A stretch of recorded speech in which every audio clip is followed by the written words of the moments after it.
Então, muito boa tarde a todos, muito bem-vindos. O meu nome é Andréa Jota e para quem ainda não me conhece, eu sou diretora de Marketing e Comunicação da Câmara de Comércio e serei hoje, mais uma vez, a vossa anfitriã. Vender online não é a mesma coisa que cara a cara. O tempo passa muito rapidamente e é muito fácil que nós percamos a atenção do nosso cliente. Simultaneamente, também é mais difícil ganharmos a sua confiança. Por isso, a Câmara de Comércio está a organizar hoje este webinar em parceria com a nossa associada Self-Worth Academy, onde serão abordadas as seguintes temáticas: os erros mais comuns numa apresentação online, como criar engagement com a audiência ou com o nosso cliente, como reestruturar o pitch para ser mais uma conversa e não tanto uma apresentação, como obter consenso como forma de fecho de venda e como finalizar a venda e implementar um plano de ação. Antes de passar a apresentar o nosso convidado, recordo que este webinar é gravado, que durante a sessão o vídeo e os microfones dos participantes estão desligados. Também vos pedia que todas as questões que fossem colocadas na rúbrica Q&A, se preferirem, poderão colocar as questões em português e eu depois vou traduzi-las para o John. Então, o John Niland é formador e orador internacional em diversos eventos e webinars direcionados para profissionais, diretores, gestores e líderes. É autor dos livros The Courage to Ask, The Self-Worth Safari and The Hidden Value. É ainda o fundador da Self-Worth Academy. Thank you very much, John, for accepting this challenge and joining me in this webinar, and please go ahead. Thanks, Andrea, and welcome everybody. Yeah, we are in a rather strange medium, dominated by the image that's probably in front of us right now. Many of us have been living in that space for quite a few months. And there are a number of ways in which this space is different to the space that we would normally be in a day like today. So if we were gathered in that lovely building that the Lisbon Chamber of Commerce has, then it would feel different for a number of reasons. And the first difference would be the time. Time flows much faster online, which is one of the reasons why this is a fairly fast-paced presentation. Otherwise, you get very bored. Secondly, we'd be able to see each other, and that means I could see your body language. I'd know whether you were interested or puzzled or staring out the window or whatever. And today, of course, I can't. At least in the more typical Zoom environment, you can see the people that you're presenting to, but very often we cannot, if only because their camera is off. Thirdly, and this is the big one, there is of course a host of distraction going on all the time. So this virtual space is the space of distraction. So people are doing their emails, people are taking phone calls, people are painting the downstairs bathroom, people are doing all manner of things while they're on group calls of this nature. And here's something that's not often referred to: sound is different. And a lot of the way we build trust with people relates a little bit to what we're hearing. In fact, the sound of somebody's voice can be more significant than the words they're using. And that element of sound is different in an online medium than if we were in a room. And finally, of course, probably the big difference is that at best, and that's even when the cameras are working, it's a 2D experience rather than a 3D or three-dimensional experience. And that has a real knock-on effect on selling. Now, before we talk about selling, let's talk a little bit about the general knock-on effects. First and foremost, we've mentioned distraction, boredom. There is that loss of personal connection that I've already alluded to. No matter how good you are, you don't get the full attention in the same way that you might in a room. And that means that trust, that emotive part of trust is harder to establish. And as I've already mentioned, you cannot read their body language. But that would be true in any environment. That'd be true in a leadership event. That would be true in a team meeting. But there is an additional consequence, if you like, for selling, which we really need to take on board, which is that it's all too easy to defer a decision. In this content-rich environment where we can bombard people with content, we're often missing the emotional component. And we need that emotional chemistry sometimes to get people towards a decision. So what do people do when they're being bombarded? They go, let's think about it, which is their way of saying, you know, give me some space.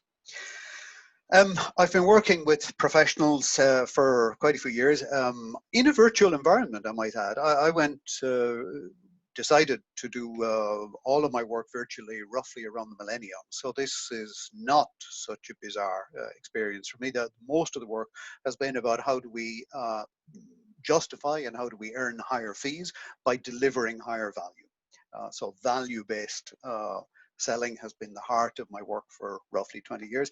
And that very much is about being compelling in forced meetings. But more than anything, it's about being your client's partner rather than their servant. And I cannot emphasize that enough. And you'll see it in the practicalities of today. We're looking at how do we partner with people rather than how just do we become better servants. Because servants keep getting asked for more and paid less. Whereas partners bring a peer-to-peer relationship together.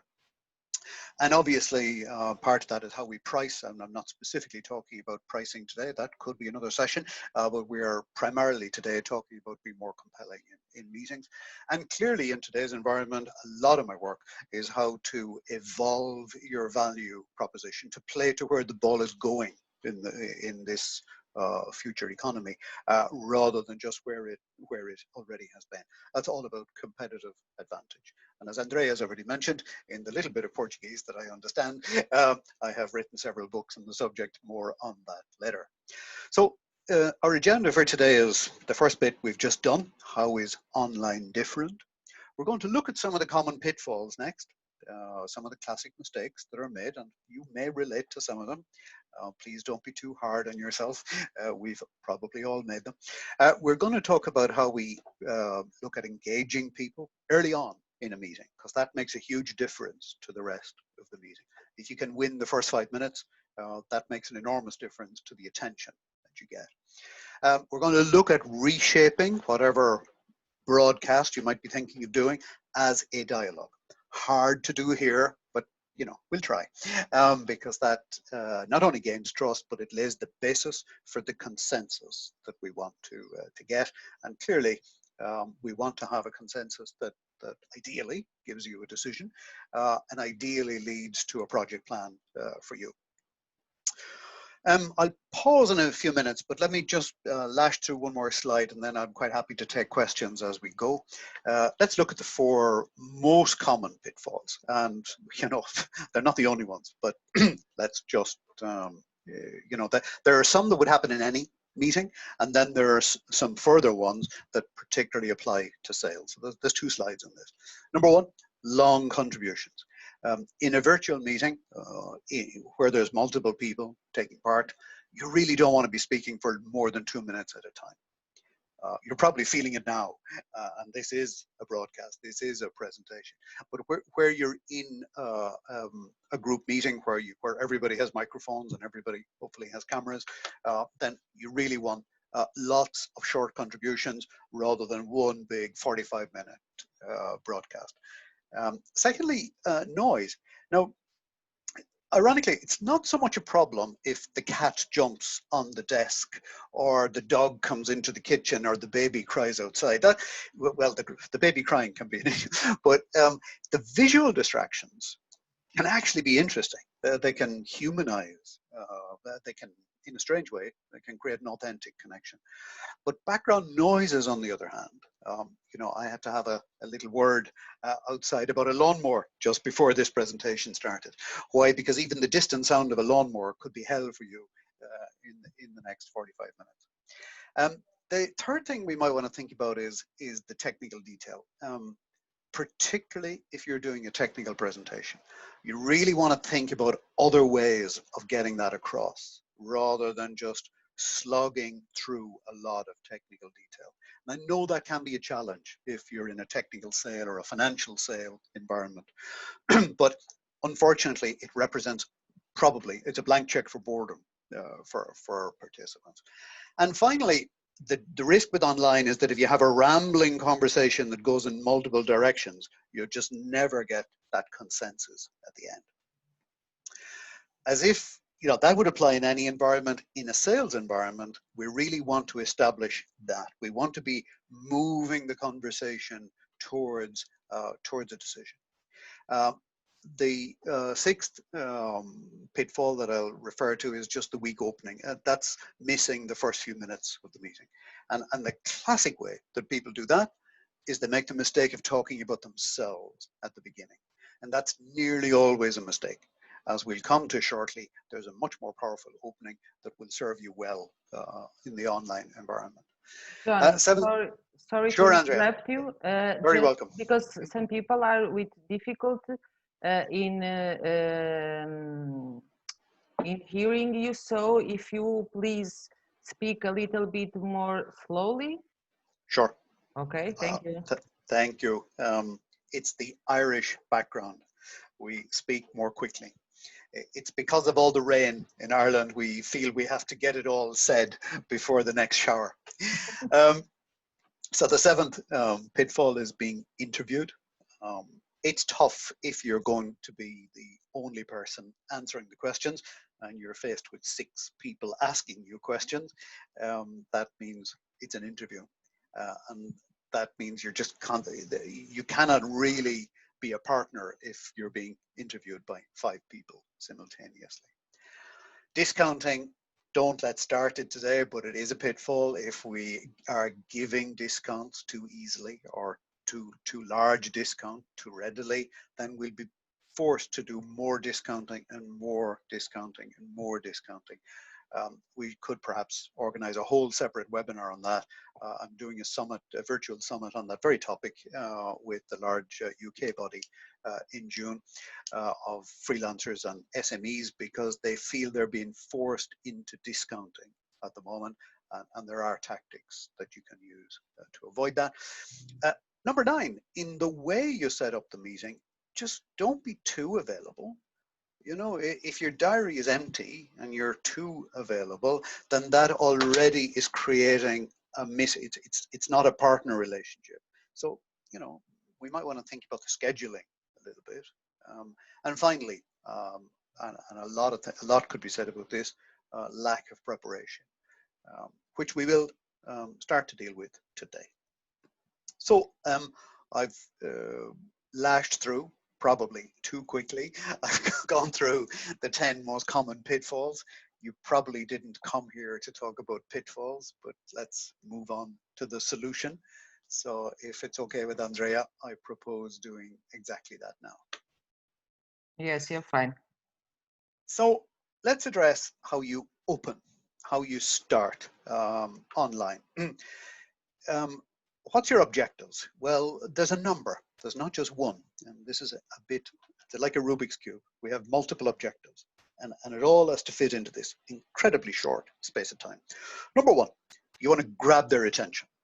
You want to do something that raises their head from the emails, put bluntly. Secondly, and here's the big one, you want to show them that you know their world. That's really important. And that's why the About Us opening is weak. It's not showing them that you know their world. So we want to open with about them and not about us. Thirdly, you want to get yourself in charge of the meeting rather than being interviewed. And finally, as if all of that wasn't enough, we want to make it as interactive as the medium allows, rather than a broadcast that goes on droning away for 40 minutes. That's a lot. So, practical stuff. How do we do that? Number 1, don't open with your presentation. Yep, don't open with your presentation. Open with you, with your camera on, but not with the presentation. Yeah, I know you'll have to do the share screen, etc. while you're in. But in those few moments when you're gathering together and informally chatting, notice, as we did at the beginning of today, use that informal chat time as relationship build time. And don't put the presentation up and hide behind it. It's tempting, I guess, when it's In certain environments, for example, a webinar environment, you probably have to, but in general, try not to. And please do instead open with you, with your camera on, and use those little moments to build relationships.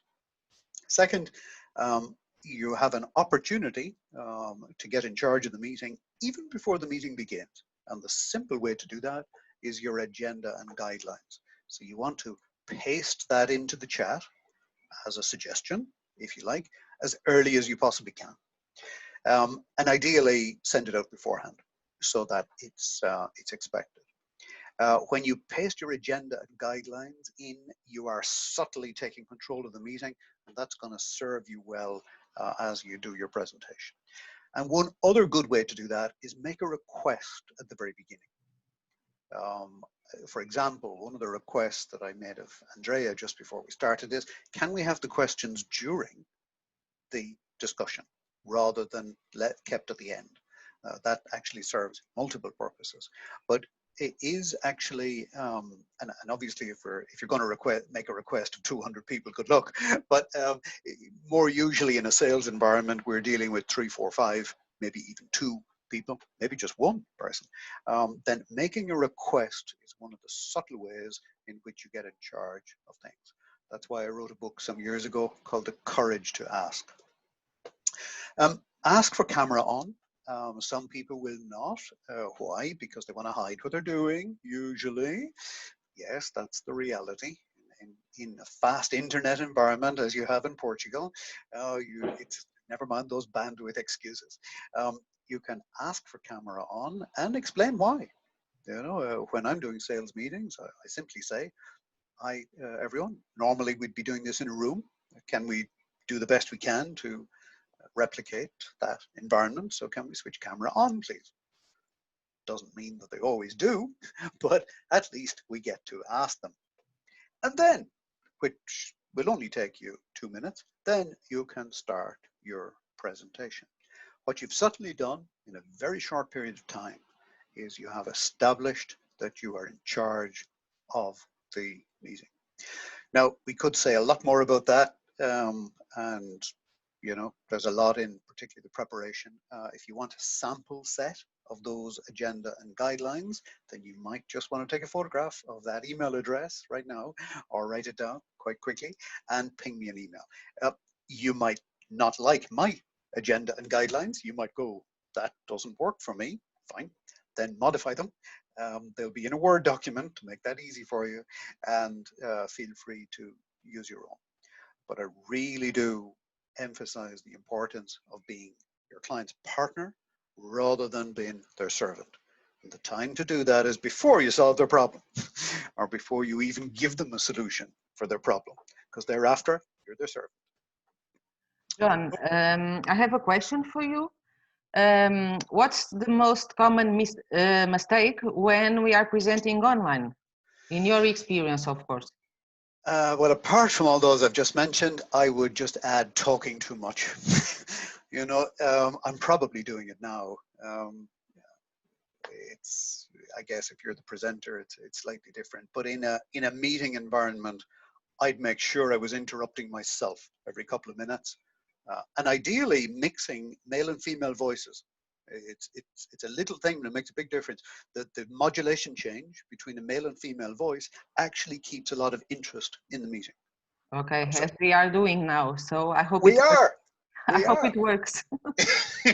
Well, it actually that modulation change at a sound level is more influential than we privilege the visual so much, but actually sound, when it comes to building trust, sound is almost as important. So we can use that. Okay, thank you. So the mindset here, and I would say this, wouldn't I? The mindset is very much about your self-worth. It takes a mindset shift for quite a lot of professionals to really step into the shoes of being the client's partner rather than their servant. And it takes a mindset shift also to open up with words and bullet points about their world, not about yours. That's one of the ways in which a self-worth approach is different to a self-esteem approach. Self-esteem always wants to go look at me. Here's my credibility to be talking to you today. Who cares? You know, when time is short, when people are in a hurry, when maybe they're under stress, they need that problem solved. What they want to know is not your background. They want to know that you know their world, first and foremost. So how might you do that? Well, your very first slide, or indeed the very first page of your proposal document. Again, we could do a whole other webinar on how to write proposals.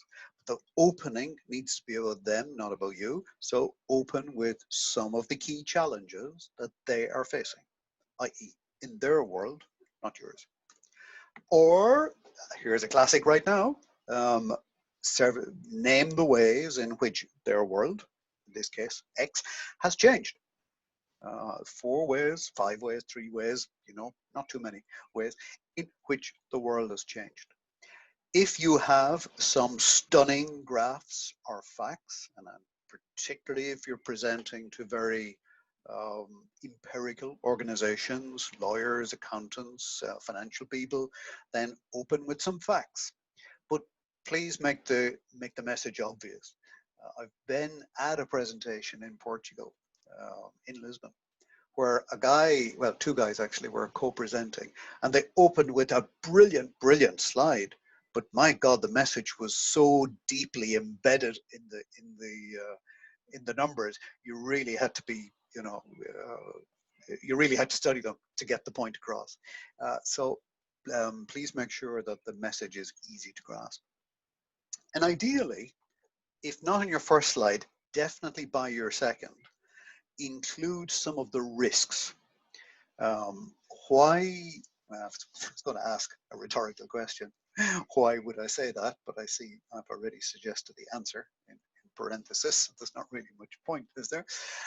But the purpose of talking a little bit about risk is that in general, pain is more compelling than gain.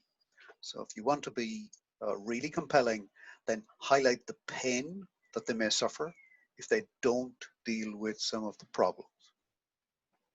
And remember, you're a partner, not a servant, so please don't open, another common mistake, please don't open by offering a solution.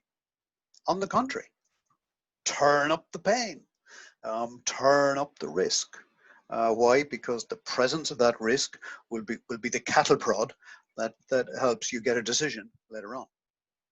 So you don't actually want to be too reassuring by saying things like, don't worry, we have a solution for that. Any comments on that before we go further? I don't think so. We have here a question from Elena. She's asking, John, how do you see the use of interaction via Mentimeter or similar tool to call the participants' engagement? Can you just repeat that, Elaine's question? I didn't quite catch it. How do you see the use of interaction via Mentimeter or similar tool to call the participants' engagement? I'm not sure what Mentimeter is. Some of the tools that I've used include polls, can be good. Polls are a very effective way, actually.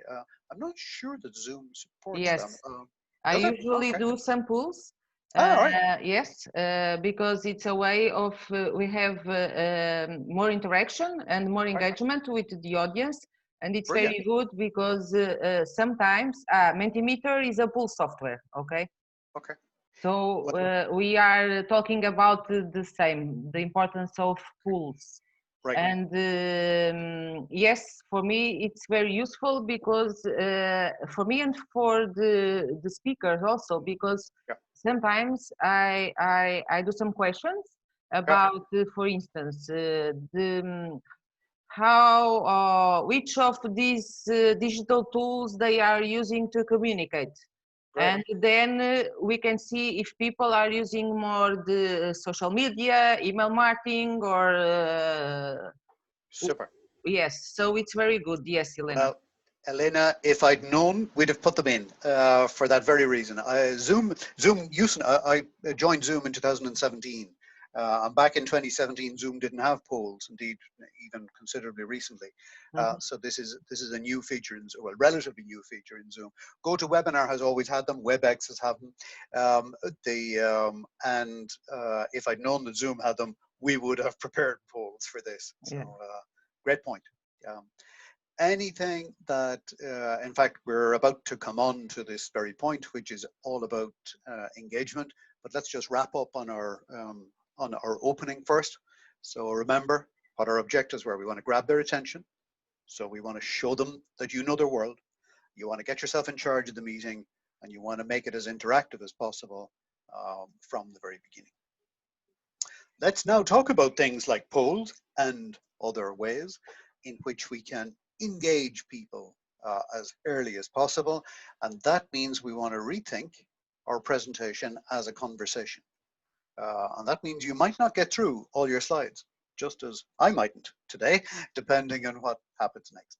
So why is it important to do this? Because there's a potential loss of control. So, you know, why would we do this? Why would we expose ourselves to that loss of control? Well, the big win here is personal connection. Okay, it's hard when we cannot see or hear each other, but please do send questions to Andrea so that we can at least, she is our proxy for communicating. It also, as you respond and even change your the pathway of your approach, it shows you're listening, as opposed to just being loyal to your own solution and your own message. And one of the crucial things that professionals are often accused of is not listening.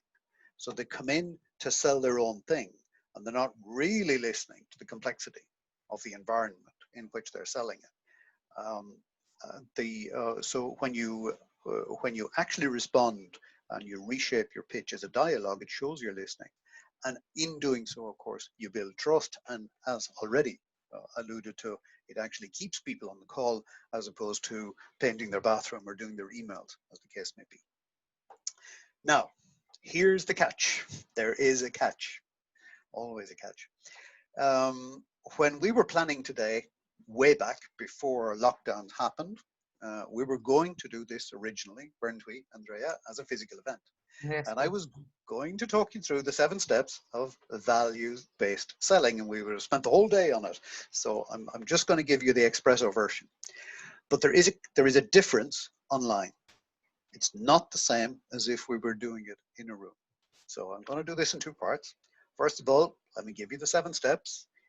We cannot, you know, there's a day's worth in this, but I'll give it to you in 2 sentences each.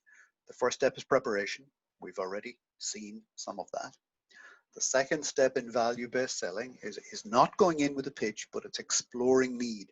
So we had an inquiry earlier today, which actually comes indirectly through from an organization in Lisbon, which is about the current pandemic and how it's affecting a particular organization. And the very next thing we do when we hear about a need is we don't send stuff, we explore the need. It's really important that that second step, number 2 of exploration, happens first. And then here's the bit that you might not have heard elsewhere.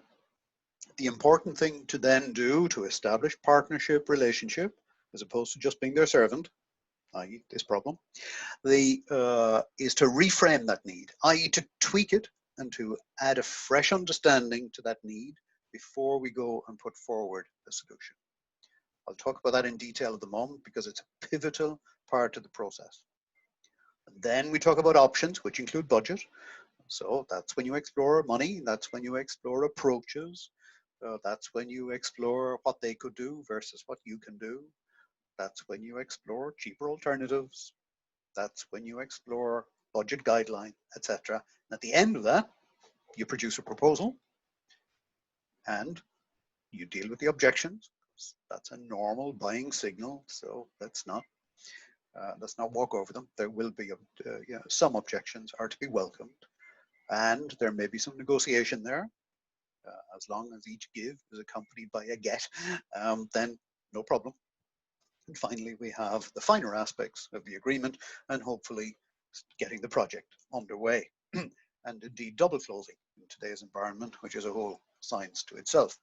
Now, we were going to, back in the wonderful days before that halcyon world before lockdowns, we were going to spend a day doing this with probably a small number of you in Lisbon. Here's the difference, and it's really important. In a face-to-face environment, you can more or less do your preparation and start from step 2, and in a good meeting, get all the way to step 7, often quite swiftly, particularly if you do a good reframe. They'll be eating out of your hand. If they accept the reframe at step 3, you're pretty safe that you're going to get to step 7, even if you have to take 2 meetings to do it. Fine, good, no problem. But listen up, here's the bit that's different.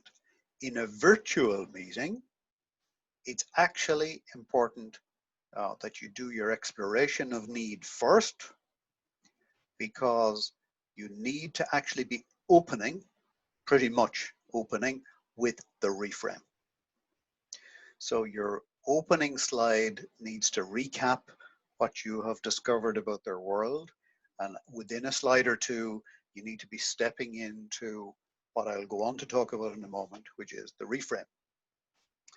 Why might I be laboring this point at great length at this hour of the afternoon when, you know, we want to get on to other things? Any guesses? Why is it important to be able to reframe pretty much from the beginning of a virtual meeting when you wouldn't necessarily oblige yourself to do so in a physical meeting?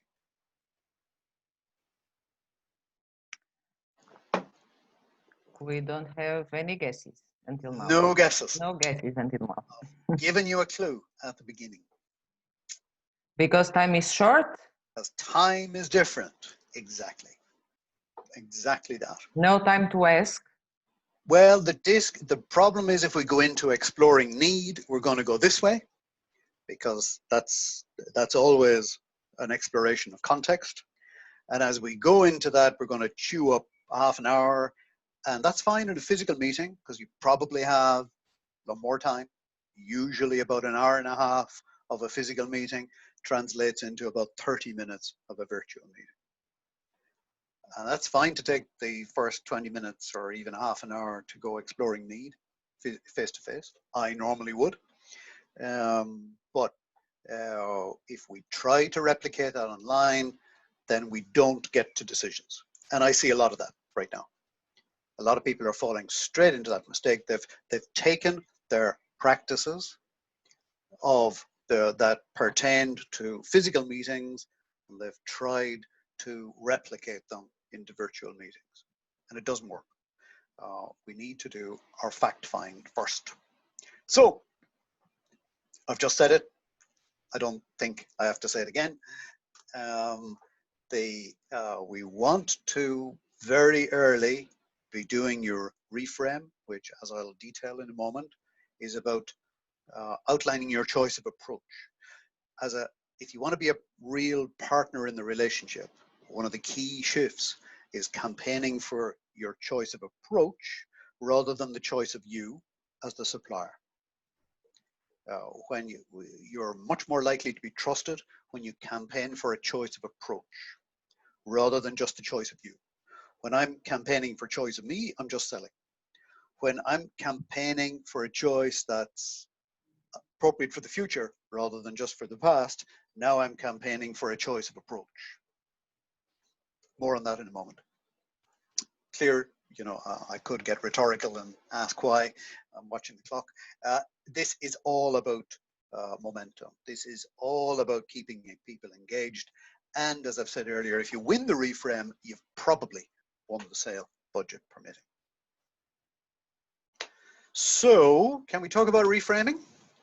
Yes, but first I have some questions for you, if it's okay. I thought you might. So, Paula asks, but it's relevant to the fifth, sixth slide. and she asks, but if she's not solutions providers, it's the problem between the difference between partners and I'm sorry, I forgot the word. Partners, the difference between being a partner and partner being and servant. Yeah, and being a servant. And we have people asking, but if it's not our job to solve the problems, client. If it's not your job to solve the problem of the client. Yes, because in the initial steps about the beginning of the presentation, you've mentioned, you talk about first 5 key challenges facing by the partner, identifying 4 ways the world has changed, and do not sell or do not present the solution all at the beginning of the presentation, okay? Correct, exactly. That's it. But some people are asking, but if they are not problem solvers, okay? If it was not better to present the solution then? Yeah. Oh, of course you can. It's what 99% of solution providers do. They plow straight into the solution. But here's the problem with that. First and foremost, you are now, you've bypassed, let me go back to let me illustrate it this way. If you go in to present your solution, you have stepped into the process here at step 4. Right? You've pretty much gone, here's our recommendation, here's our solution. So we've stepped over the preparation, we've stepped over the exploration of need, we've stepped over the reframe. That means we've bypassed all the opportunities to establish the value of your work.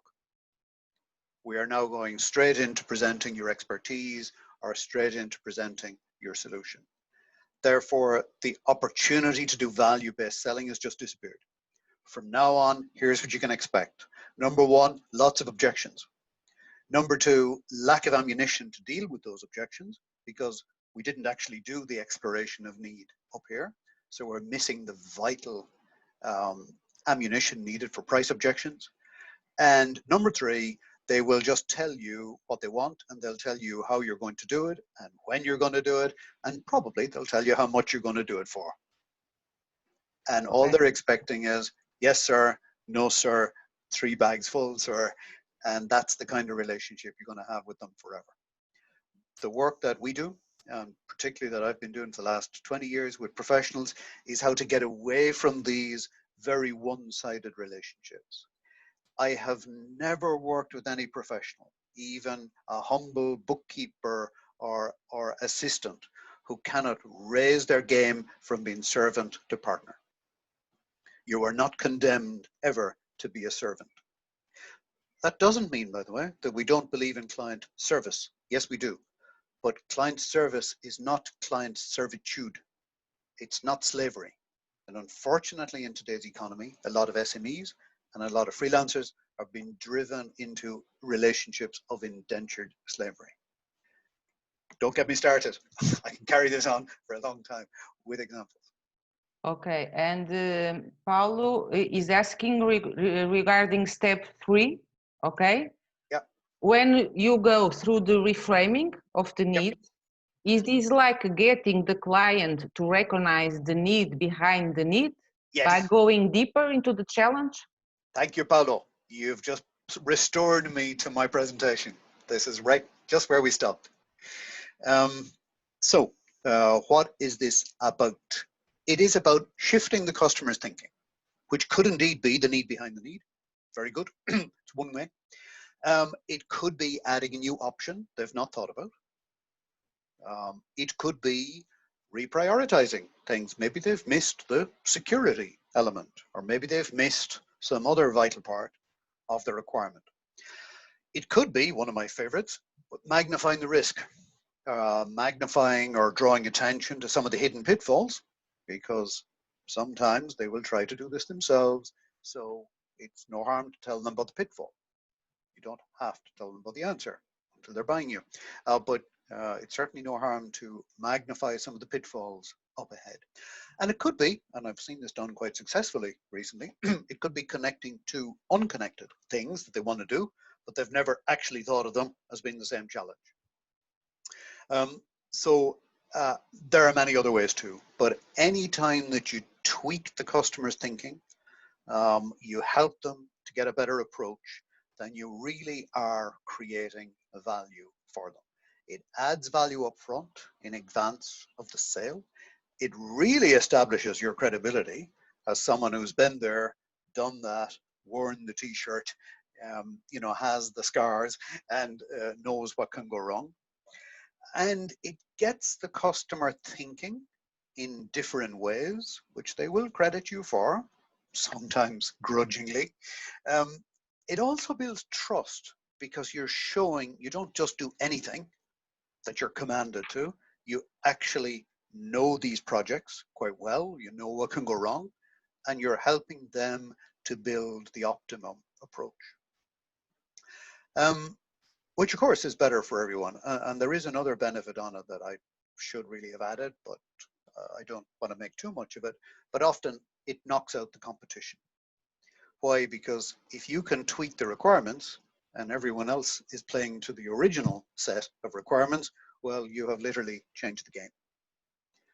I saw this work spectacularly well in an IT environment a few years ago, where the company that were bidding knew that they were not the favored candidate. So the lead consultant on the project and I had a brainstorm the day before, which more or less focused on the fact that, well, we got nothing to lose because we're probably not going to win this anyway. So I said, okay, why don't we go for a radical game change? It was all about replacing a legacy system. So we concocted this concocted this idea that rather than replacing a legacy system, why don't we make this about them being more nimble on their acquisition trail? So instead of just replacing a system, we make it easier for them to buy up other companies. They won the business within a week. Why? Because it changed the requirement rather dramatically in this case, from being about X to being about Y. The original requirement was replace a legacy system. The new requirement became,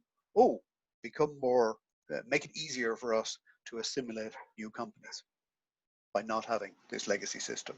Different requirement and different way of looking at it. Not every reframe is quite that dramatic.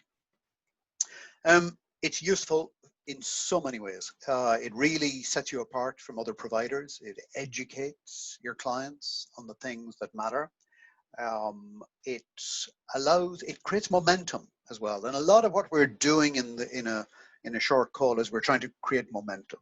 So if you can enlarge the vision or focus on early wins, that's a very good way right now to do a reframe. Separate the early wins from the longer term gains. In a crisis, customers love early wins. So split the project into two parts. How about we look for the early wins that you can get into your current financial year, and then we do the other ones as a phase two. Ooh, cool. Well, let's do some examples. That's one. A real life one that came from the utilities sector. Yes, you want to change the system. It was more about strategy than system, but actually there isn't enough time for that. What we need to do is change behavior. This is pretty similar to the example I gave you. The example I was thinking of was in banking. This one was in retail. This project is not just about cost reduction. It's about agility in the marketplace. You can see in retail right now why agility might be rather important. And for a professional firm, here we go. How about we split the requirements here so that we get some early wins first that protect the existing business, and then we look at the longer term reputation benefits, which this was all about. Which, by the way, the lady in question has since won in between the time that this was put forward, and the time that you are now hearing it, the lady who was doing that third example has won her second piece of business using exactly that approach. Her space is all in reputation management, and her firm has won a second piece of business literally in the last few weeks by focusing on the early wins that protect existing business. Okay, how are we doing on time, Andrea? We have more or less 10 minutes. Might have to skip the next bit.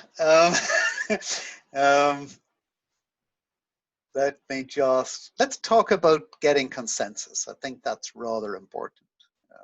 Just to, yeah, consensus is quite important.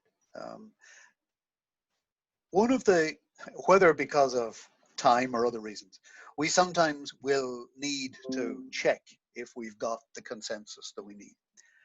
And if you're in any doubt, the easiest way is to ask. You can't always see them, so sometimes just ask. And by the way, don't ask for consensus about you. If you've been listening so far, ask consensus about the approach. So do we have a consensus here that we want to focus on the early wins first and then the supplementary wins later? If they're all nodding their head and vigorously going, yeah, that's exactly what we do, what I do, they've probably bought you because you've just successfully reframed. And by the way, if you've successfully reframed, stop discounting. They're buying. If they're writing down your suggestion to split off the early wins or to see this as about protecting agility on their acquisition trail or whatever language you have taught them to use, then the chances are they've bought you. So try to go for consensus for the approach. If you've got consensus on the approach, it is quite likely that you're ahead of the pack.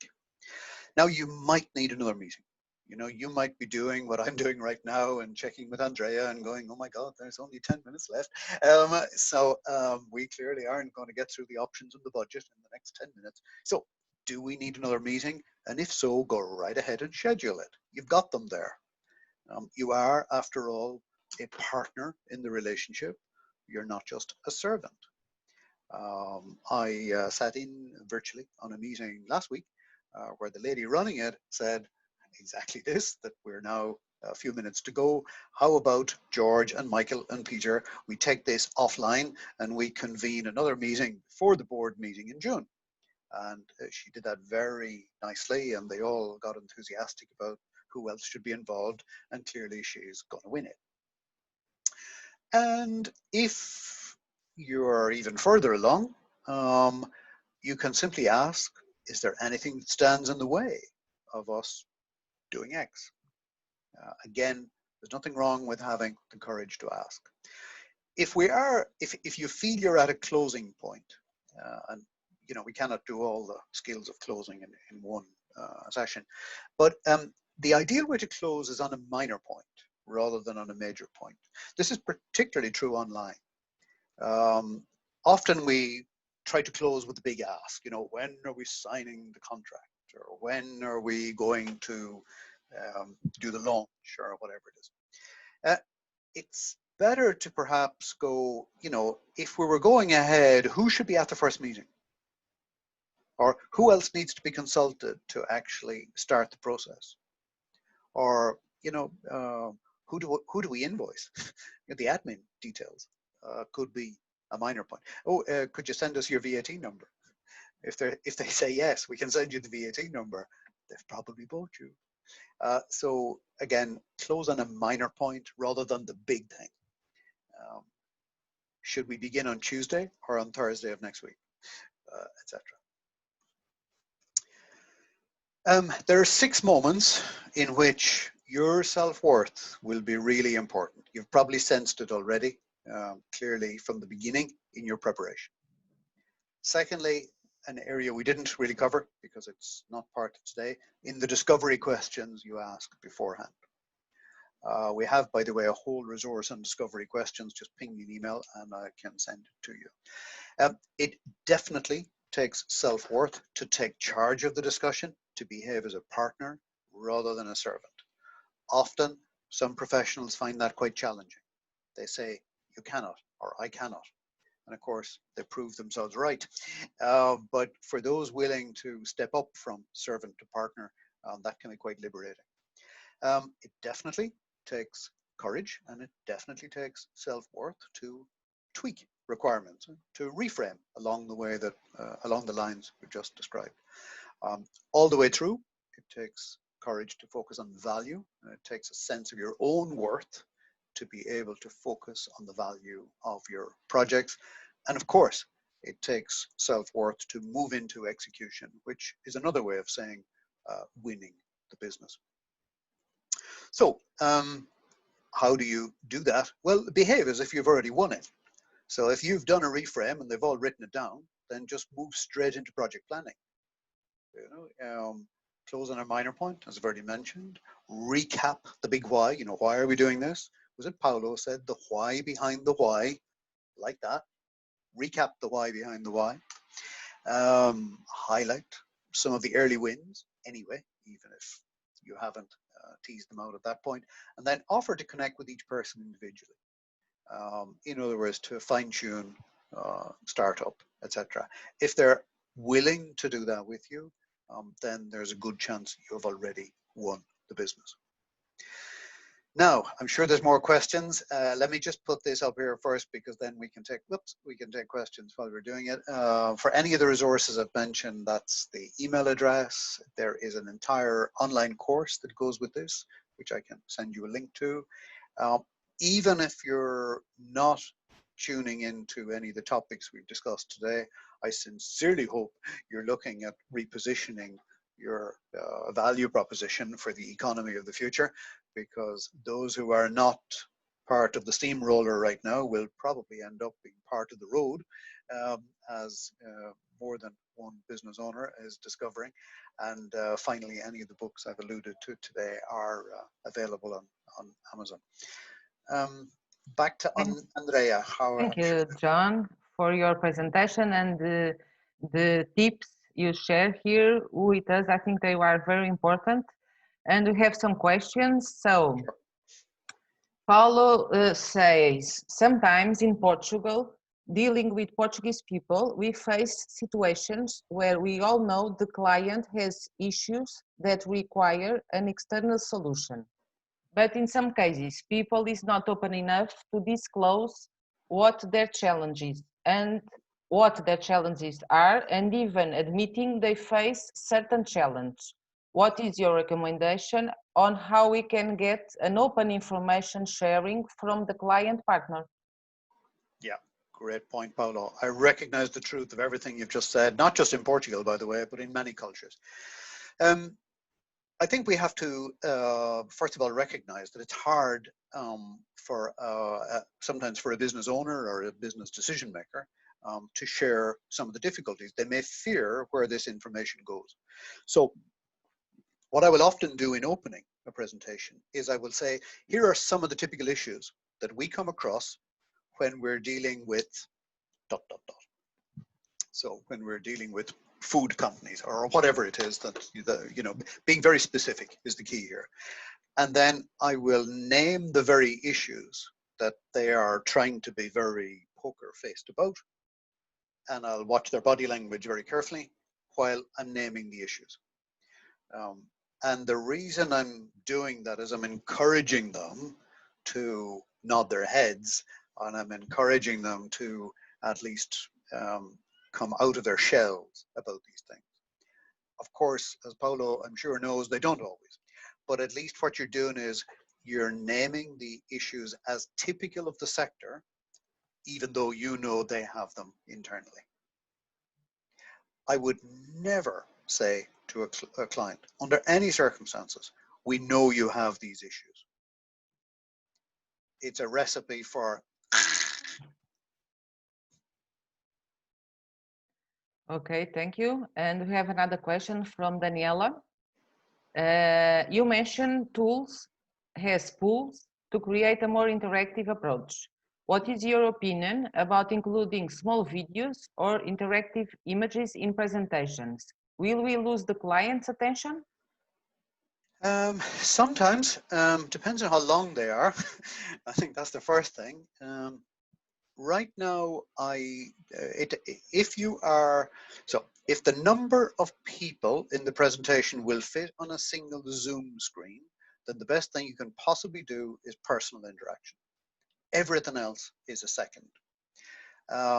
Obviously, what people are pining for right now is personal connection. What everyone is complaining about is information overload.